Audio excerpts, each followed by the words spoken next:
Hello friends, today topic is ratio and proportion. Ratio और proportion आज हम देखेंगे कि रेशो किसको बोलते हैं, प्रपोर्शन किसको बोलते हैं और रेशो प्रपोर्शन के क्वेश्चंस हम किस तरीके से सॉल्व करते हैं। अगर हम रेशो की बात करें तो हम बोल सकते हैं the comparison of two numbers और quantities by division is known as ratio. जब भी हम कंपैरिजन करते हैं किसी भी दो नंबर्स का या फिर क्वांटिटीज का बाय डिवीजन तो उसको हम बोलते हैं रेशो। यानी हम कंपैरिजन कर रहे हैं किसी भी चीज का अगर तो कंपैरिजन बाय डिवीजन करते हैं, अगर डिवीजन के टर्म्स में अगर हम कंपेयर कर रहे हैं तो उसको हम बोलते हैं रेशो। सेकेंड पॉइंट अगर हम इसमें देखें then for a ratio two quantities must be in the same unit.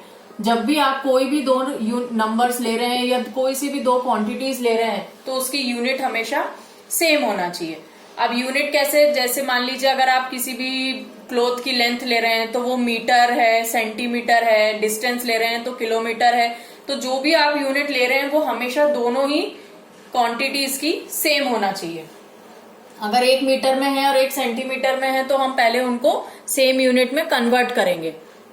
Third point अगर हम देखें इसमें the ratio of the two ratios are equivalent if the fractions corresponding to them are equivalent. यानी अगर आपके रेशो इक्वल है, ratio अगर equal है इसका मतलब उसके करस्पॉन्डिंग जो भी फ्रैक्शन होगा वो भी इक्वल होगा, क्योंकि अगर रेशो इक्वल है इसका मतलब करस्पॉन्डिंग फ्रैक्शन भी इक्वल है। Because we take ratio as a fraction, we treated ratio treated as a fraction. अगर हम रेशो की बात करते हैं तो हम उसको एज अ फ्रैक्शन ट्रीट करते हैं। तो इसीलिए अगर आप रेशो को देख रहे हो तो रेशो इक्वल है तो फ्रैक्शन भी इक्वल होगा, बिकॉज हम रेशो को एज अ फ्रैक्शन ट्रीट करते हैं। Then 4 quantities are said to be in proportion if the ratio of first to.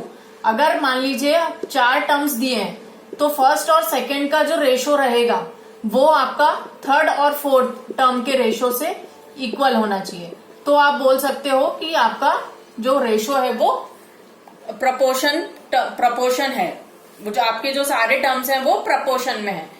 अब अगर हम रेशो का सिंबल देखें तो रेशो को हम जो डिनोट करते हैं वो 2 डॉट से करते हैं।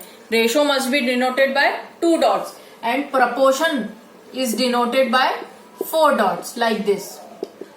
तो इस तरीके से हम रेशो को ये साइन से और प्रपोर्शन को ये साइन से डिनोट करते हैं। अब होता है इसमें यूनिटरी मेथड। यूनिटरी मेथड का मतलब होता है the method in which we find the value of 1 unit then the find out the value of the required number of units. तो यूनिटरी मेथड मतलब जिसमें सबसे पहले हमको कितने भी नंबर का क्यों न निकालना हो, लेकिन सबसे पहले हम 1 को फाइंड आउट करते हैं।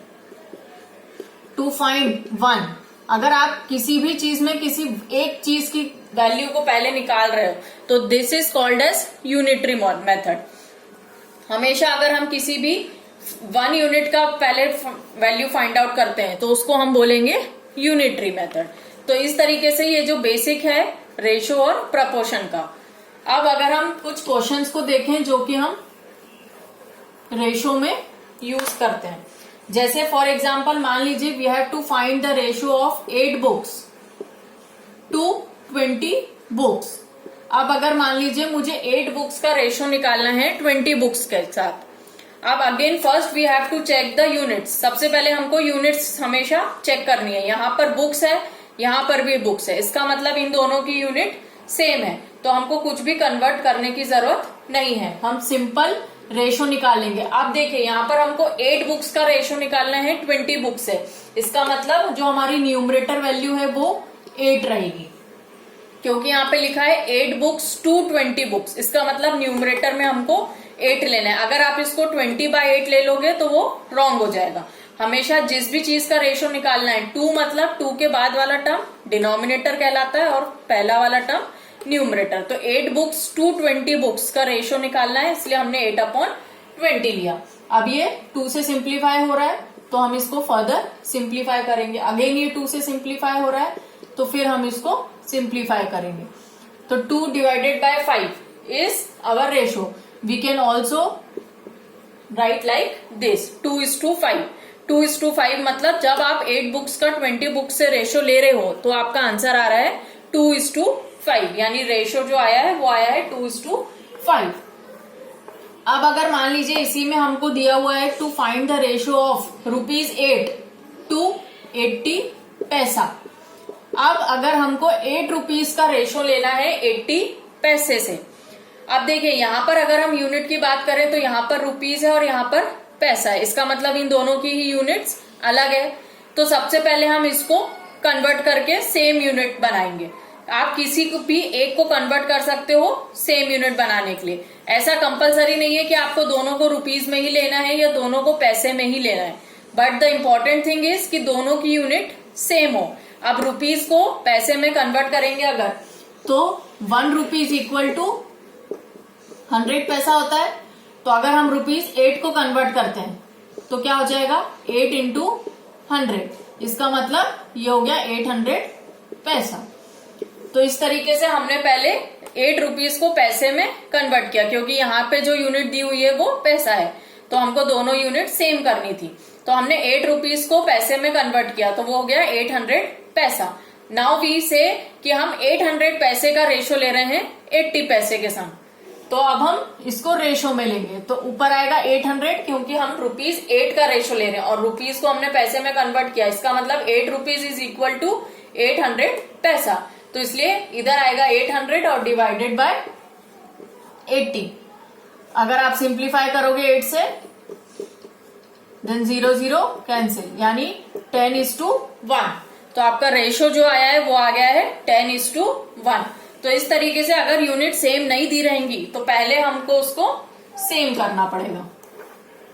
अब अगर मान लीजिए हमको रेशो निकालना है लेंथ और ब्रेथ का, जिसमें हमको लेंथ जो है वो दी हुई है 10 मीटर और ब्रेथ दी हुई है 22.4 सेंटीमीटर।